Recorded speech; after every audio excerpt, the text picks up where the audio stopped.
Bonjour à tous, on se retrouve pour une nouvelle position. Alors ici, ce sont les noirs qui vont jouer, mais ils vont pas trouver une bonne défense contre l'attaque des blancs en fait. Et donc ici, on est dans une position de milieu de partie bien sûr, avec dame tour, deux cavaliers fous pour les blancs, entre dame tour, deux fous, un cavalier pour les noirs, à peu près une égalité matérielle. 6 pions blancs contre 7 pions noirs, un pion d'avance pour les noirs, mais les blancs évidemment ont sacrifié ce pion pour une attaque, hein. On voit quand même les pièces blanches qui sont bien rentrées dans le camp des noirs. Alors, les noirs se sont mal défendus, donc les blancs ont gagné très rapidement. On peut voir le coup qui a été joué dans la partie, puisque les noirs ont tenté de simplement développer le cavalier en C6, hein, ça paraît logique, mais il y avait des menaces qu'il fallait absolument parer en priorité, et ici les blancs ont trouvé un joli coup qui permet de concrétiser assez vite la partie. Vous pouvez le chercher bien entendu hein, dans cette position là. Le coup donc KSC6, coup de développement qui n'empêche pas finalement la menace des blancs. Bon, c'est possible que les blancs aient plusieurs options, mais en tout cas ce qu'il a joué c'est vraiment le plus direct avec alors éventuellement l'idée dame F7 échec pour ensuite faire le grand roc et ramener la tour en H1, ça risque d'être un petit peu long. Donc on voit le cavalier noir hein, qui est venu pour défendre ce pion en E7 en fait. Hein, peut-être qu'il voulait éviter que, évidemment, après dame F7, le cavalier puisse prendre le pion. Mais en fait, le cavalier peut aller ailleurs. Il a joué le très bon coup ici, cavalier C7 qui permet d'attaquer la tour. Alors si la dame prend le cavalier, eh ben, il y a un problème ici avec le roi noir hein, qui va se faire mater. Donc on va commencer soit par dame G8, soit par dame F7. Peut-être dame E8, pardon, dame E8 ou dame F7. Dame E8 est peut-être le plus simple. Le roi vient en H7 parce que si le fou couvre, bon, il y a le coup dame F7 qui va gagner le fou. Voilà, comme ça. Et puis ensuite, le mat est probablement assez rapide, hein.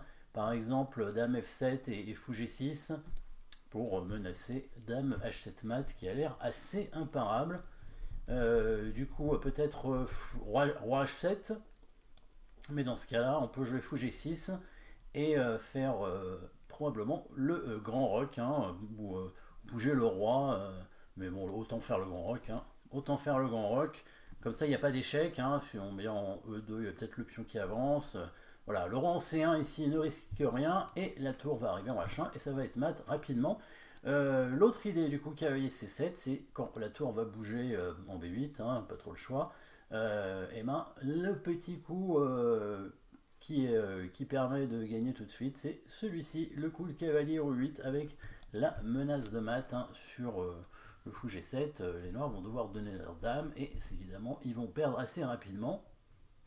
Bon, alors du coup regardons quelle est la bonne défense pour les noirs ici dans cette position. Alors c'est vrai qu'en général il faut privilégier le développement du cavalier par rapport au développement du fou, mais pour une fois on va faire l'inverse, évidemment ça dépend des conditions. Et puis quand l'adversaire a des menaces vraiment très importantes, évidemment il faut quand même essayer de partir des principes et regarder vraiment les coups précis. Le bon coup de défense, c'était le coup fou E6 hein, qui permettait de protéger hein, principalement évidemment la case F7, la case G8 aussi. Voilà, mais c'est la case F7 qui est en évidence puisque maintenant le coup KC7 ne sert à rien parce qu'après dame prend dame E8, fou F8, il y a éventuellement l'échec perpétuel pour les blancs, mais pas plus. Alors les blancs restaient quand même beaucoup mieux hein, après le grand roc dans cette position. Le grand roc et la tour qui va arriver sur H1 si jamais les noirs tentent de récupérer un pion ici avec dame prend D5, dame E8 échec. Le roi va simplement bouger en B1. Alors les blancs ont deux pions de retard, mais évidemment une attaque très forte hein, avec un clouage à la fois, deux clouages même à la fois sur le fou et sur le cavalier. Donc là, les défenseurs noirs sont pas très nombreux, hein, en plus ils sont cloués. Peut-être B6 pour essayer de sortir le cavalier. L'idée c'est donc de défendre la tour avec la dame. Hein. La tour blanche a le temps d'arriver en H1. Le roi B1 c'était pour éviter évidemment l'échange des dames, hein, avec le coup dame C6 échec. Donc c'était un coup assez important, on appelle ça un coup prophylactique bien sûr. Les noirs ne peuvent pas trop bouger leur dame du coup, parce que sinon la dame blanche va venir en F7 faire échec. Donc B6 ça semble assez forcé.